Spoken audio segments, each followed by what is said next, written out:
As you know, we issued an Amber Alert earlier today for Jordan Allen Gorman, a 9-year-old boy missing from this community here in Jolton. At this point, we don't have reason to believe that he was wearing shoes at the time that he disappeared. So that's something that we wanted to provide as well. So what's happening right now? We have 5 law enforcement-led search teams who are out and about searching in this very rugged, this very wooded area for any sign of this missing boy. They are focusing surrounding areas, including the family's home, which is nearby here on View Road. There is no area really for a mile, 2 miles. Search your property while there's still daylight today. Walk around your property line. Look in your if you have them. Look in your crawl space. Think about anywhere that a 9-year-old boy might be able to seek shelter. Please remember, it was very, very cold. Temperatures were below freezing of Cheatham County last night, and it's expected to be just as cold tonight. So we have an imminent concern for this child's well-being.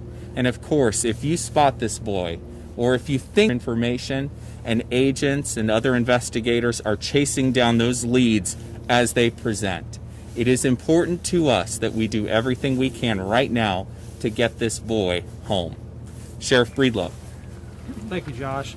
Just a few words to say. This is a race in time. So we were really hoping last night that we were able to locate him. Unfortunately, we weren't successful. As Josh said, the terrain is so rugged, and it could be that he could be curled up somewhere. We just can't, that we couldn't see from the air. We have an outpouring of support, not only from the law enforcement communities, but also from the citizens. If it gets to the point where we do need the citizen involvement, we will definitely immediately call them, and they're ready to come.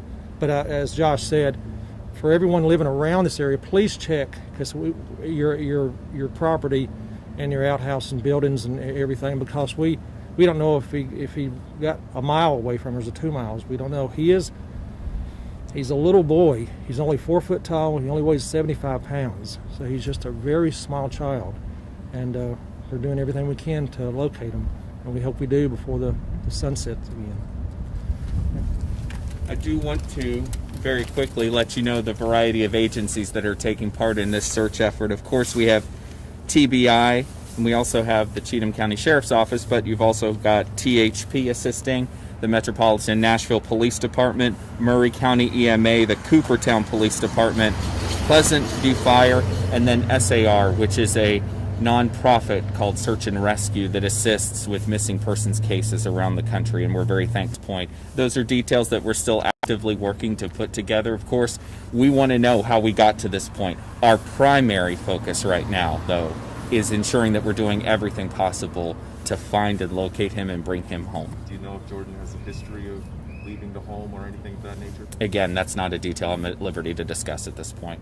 When was the last time the child was seen? Yesterday morning. In the morning. Mm-hmm. We saw the helicopters, dogs. What resources are being used out there? So pretty much anything and everything. Like I mentioned, we've got a variety of law enforcement agencies. TDOC had their canines out searching. We've had air support from TBI, from the Metro Police Department, also of course from THP with specialized equipment that can help locate things. Sheriff, anything you'd like to say on that front? We're here 24/7, and we really saturated this area, and he could be only 100 yards from us, and we just, he's just a small child that's why we've asked for a lot more of the expertise and people out here that are helping us. So we're all praying that we find him. Sheriff, it might be helpful to give folks some context on the terrain that we're talking about here. This is very dense, very wooded, and as I understand it, very steep. Very sort steep. of ravine that we're talking about here as well. We're talking about drop-offs and Stay out here until however long it takes until we cover every square inch. A neighbor said that there is a creek down below. Yes. And worried that he might have slipped and hurt himself, and that's why you can't find him. We've been through the creeks and with four-wheelers as well as tracker dogs. They were out tracking last night from all the way to about 3 to 4 this morning.